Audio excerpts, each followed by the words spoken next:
Okay, in literary terms we are going to start absurdism, क्योंकि हम literary terms और movement दोनों कर रहे हैं, इसलिए अब्सर्डिज्म को भी हम आज ही कवर कर लेते हैं। तो absurdism is basically refers to the conflict between human tendency to seek value and meaning in life and human inability to find any. ये जो अब्सर्डिस्ट है ना, ये कहते थे ना जिंदगी का कोई मकसद है, ना जिंदगी में होने वाली किसी चीज का कोई पर्पस है। Each and everything in life is meaningless. आप जो काम कर रहे हैं इसका अल्टीमेटली कोई फायदा नहीं है, एंड पे आपने मर ही जाना है, तो बस फिर ठीक है, कोई मीनिंग तो है ही नहीं जिंदगी का। आप जितनी मर्जी सिचुएशन है जिंदगी में उनको मीनिंग देने की कोशिश कर भी लेंगे तो आप अपनी इस एफर्ट में फेल हैं, बिकॉज ईच एंड एवरीथिंग, आप एक मसला सॉल्व करेंगे, दूसरा मसला आ जाएगा, तीसरा मसला आ जाएगा। सो इसका मतलब है at the end of the day किसी मसले का कोई सोल्यूशन ही नहीं है, और हम बस एक मीनिंगलेस लाइफ को मीनिंग देने की कोशिश कर रहे हैं। तो इसलिए वो कह रहे थे कि अब्सर्डिज्म मतलब ये अब्सर्ड है कि each and everything in life is absurd, ये उनका ख्याल था। और मार्टिन एस्लिन ने इस टर्म को कॉइन किया था, और ये मिथ ऑफ सिसिफस पे बेस है। मिथ ऑफ सिसिफस क्या थी कि सिसिफस नाम का एक बंदा था जिसने कहते हैं कि डेथ को डिसीव करने की कोशिश की थी, धोखा देने की कोशिश की थी। तो ग्रीक गॉड और गॉडेसेस ने जरा उसको सजा दी।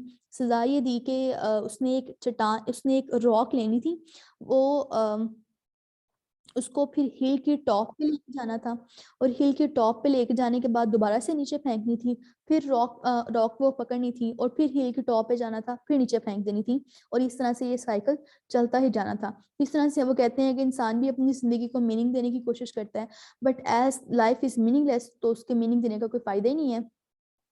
तो इस तरह से एक बंदा था एल्बर्ट कैमस, इसको कैमू भी पढ़ते हैं, लेकिन I am more comfortable in the pronunciation of कैमस, तो मैं इसको वही कंटिन्यू करूंगी।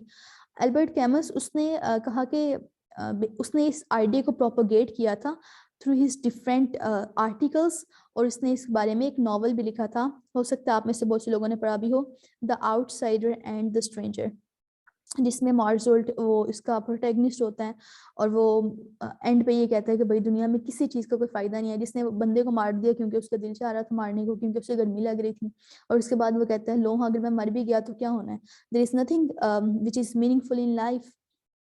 और ये फिलॉसफी अडॉप्ट की गई थी by Danish philosopher Soren Kierkegaard की एग्जिस्टेंशलिज्म की थ्योरी से। अच्छा, अब अब्सर्डिज्म के बारे में जो मेरा पॉइंट ऑफ व्यू है ना, वो ये है कि ये वो लोग कह रहे हैं कि life is meaningless, each and everything in life is meaningless, because they do not believe in day after in fact day of judgment, कि इनको डे ऑफ जजमेंट पे यकीन नहीं है, आखिरत पे यकीन नहीं है, क्योंकि इनका तो अकीदा आखिरत का है नहीं। हम इसलिए कह सकते हैं कि जिंदगी में कोई चीज़ भी मीनिंगलेस नहीं है, because we believe that each and everything has a purpose in life. Allah Almighty has created us with a purpose, that is to worship him. और उसके बाद हमारा ये बिलीफ है कि हम दुनिया में जो भी काम करेंगे we are accountable for it. That's why ये फिलॉसफी हमें अपील नहीं करती है, क्योंकि ये इनका ख्याल है कि दुनिया में होने वाली हर चीज़ मीनिंगलेस है। हमारे ख्याल के मुताबिक there is nothing which is meaningless in the world, because we believe that whatever we do, whatever actions we perform, they have the consequences. हमें उसके consequences देने हैं, हमें अपने whatever we speak in the world, we actually have to be accountable for it too. whatever actions we perform in the world, we are accountable for it too. So मेरे ख्याल में तो ये बड़ी एक फिलॉसफी ऐसे वाली है। ठीक है, जब आप ज़रा डिस्पेयर होते हैं, जब आप ज़रा मायूस होते हैं, तो ये फिलॉसफी आपको बहुत अपील करती है कि भाई किसी चीज़ का कोई एक्शन नहीं है, कोई अंजाम नहीं है, कोई एंड नहीं है, हर चीज़ मीनिंगलेस है। लेकिन in reality there is nothing which is meaningless in the world. और ये सिर्फ उन्होंने, मुझे लगता है कि जब आप एथियस्ट हो जाओ ना, तो फिर आपको ये फिलॉसफी बहुत अपील करेगी। लेकिन एटलीस्ट फर्स्ट इट्स लाइक बस पढ़ लो, क्योंकि लिटरेचर का पार्ट है। अच्छा, इन्होंने बहुत हद तक चेंजेस की थी लिटरेचर में भी, यानी इनके जो जितने भी प्लेस है ना, इनमें इन्होंने एक तो रूटीन लैंग्वेज, एक तो उन्होंने जो लैंग्वेज यूज़ की थी वो बहुत ज़्यादा कोलिक्वल लैंग्वेज थी, कन्वर्सेशनल लैंग्वेज थी, a language which is spoken by the common man, जो कि एक लेमैन यूज़ करता है। और इसके अलावा इनमें बात करते करते चुप कर जाया करते थे, जैसे आपने वेटिंग फॉर गोडो का व्लादिमीर एस्ट्रोजन को पढ़ा हुआ है, बात करते करते चुप कर जाएंगे, कम्युनिकेशन बैरियर्स, कम्युनिकेशन गैप्स बहुत होंगे, डायलॉग रिपीट होते जाएंगे, साइलेंस, नॉनसेंस लैंग्वेज का, स्लैंग लैंग्वेज का यूज ये लोग किया करते थे। So that's all about absurdism. इसके बाद है एस्थेटिसिज्म। एस्थेटिसिज्म की जो मूवमेंट है ना, ये चली थी in the late 19th century, और ये जितना भी लिटरेचर, म्यूजिक, आर्ट्स, इन सब में ये पॉपुलर हुई थी। इन्होंने एडवोकेट क्या किया था idea that was art for art sake. ये विक्टोरियन इरा के बाद आई थी ये एस्थेटिसिज्म की मूवमेंट। जब हम विक्टोरियन इरा पढ़ेंगे ना, तो आपको ये काफ़ी हद तक क्लियर हो जाएगी कि विक्टोरियन इरा में मोरालिटी के ऊपर काफ़ी सारा कुछ लिखा गया था। तो जितने भी ये एस्थेटिक फिलोसफर्स हैं ना, ये कहा करते थे कि आर्ट को ना, आर्ट का कोई पर्पस नहीं है, art should be for the art sake. इसको आप इसलिए मत सीखें, मोरालिटी सिखाने के लिए मत सीखें, प्लेयर देने के लिए नहीं, बल्कि आर्ट को सिर्फ आर्ट के लिए अप्रिशिएट किया जाना चाहिए। आर्ट सिखाने के अलावा, प्लेयर देने के अलावा और कोई पर्पस नहीं होना चाहिए। तो बेसिकली इन्होंने तो प्रोटेस्ट किया था कि जो जितने भी विक्टोरियन कल्चर है उसमें वो डिफरेंट जो मोरालिटी वगैरह सिखा रहे थे, they were against it, and they said that कि आर्ट का कोई एथिकल मॉरल पर्पस नहीं है, art should be appreciated for the art sake. और इसमें William Morris, Dante Gabriel Rossetti, और इंग्लैंड में वॉल्टर पटेल और ऑस्कर वाइल्ड बहुत इंपॉर्टेंट है। ऑस्कर वाइल्ड को वैसे leading figure, one of the leading figures माना जाता है ऑफ एस्थेटिसिज्म। अच्छा, बैलेट, की अगर हम बात करें तो ballot is a poem which tells a story. ये तो बहुत it's one of my favourite like genre in poetry, और जिसमें एक पोएम की शक्ल में ना वो सारी की सारी स्टोरी बताई जाती है, and that too in 4 line stanza, यानी फ्रीक्वेंटली 4 लाइन स्टैंजा में होती है।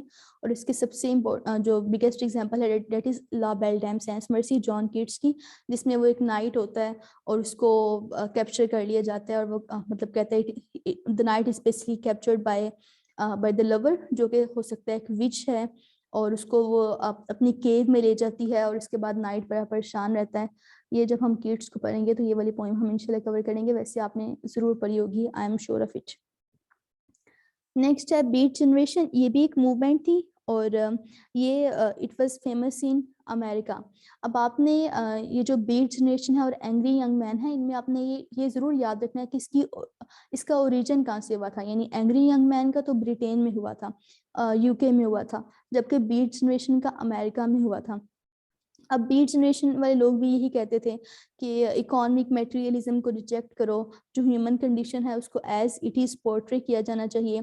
और इस इरा के राइटर्स में ज़रा ड्रग्स यूज़ करने के बाद पोइट्री लिखने का रुझान काफ़ी आ चुका था, एंड सेक्सुअल लिबरेशन और एक्सप्लोरेशन, इस तरह की वो थीम्स को एविडेंटली क्लियरली डिस्क्राइब करना चाह रहे थे, और इन्होंने किया भी।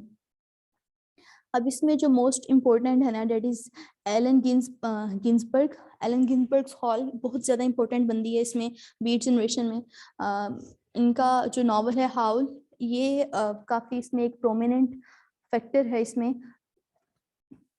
और इसके अलावा विलियम बोरोस नेकेड लंच, ये इसकी बेस्ट एग्जांपल्स हैं बीट जनरेशन की। आपने बस यही याद रखना है कि beat generation were like some kind of unconventional people, जो कहते थे कि लाइफ को जैसा है वैसी की बेस पे पोर्ट्रे किया जाना चाहिए, और there should be experimentation with whatever we are writing.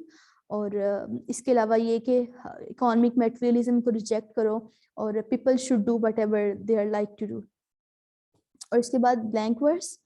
Blank verse की अगर हम बात करें तो ब्लैंक वर्स पोइट्री है जो कि अनराइम लाइंस में लिखी जाती है। इसको अगर हम बहुत सिंपल डिफाइन करें ना, तो अनराइम, बगैर राइम के जो पोइट्री लिखी जाती है ना, उसको हम ब्लैंक वर्स में लिखना कहते हैं। और इसको ब्लैंक वर्स का जिसे हम कहते हैं ना king of blank verse, that's Milton. जो उसने पैराडाइज लॉस्ट में ब्लैंक वर्स यूज कर दिया ना, मुझे लगता है कोई और बंदा यूज नहीं कर सकता जिस तरह से उसने सक्सेसफुली यूज किया उसको।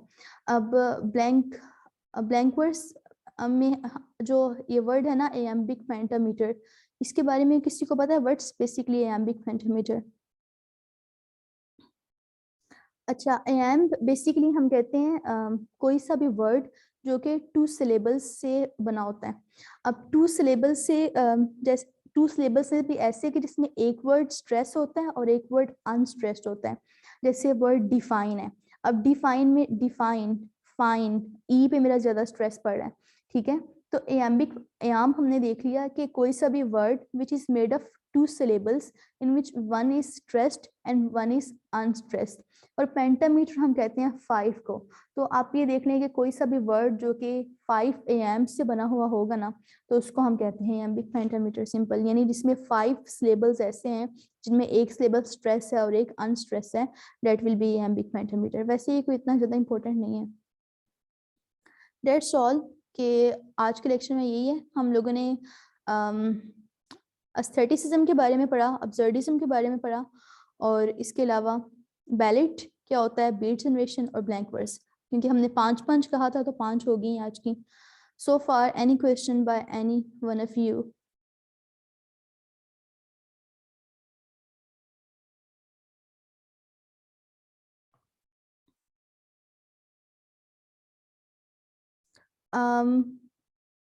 सानिया आप कह रही हैं अब्सर्डिस्ट मूवमेंट की, ये स्टेजेस हैं अब्सर्डिस्ट मूवमेंट की। एक तो वो कहते हैं ना कि जैसा है वैसे का वैसे एक्सेप्ट कर लो।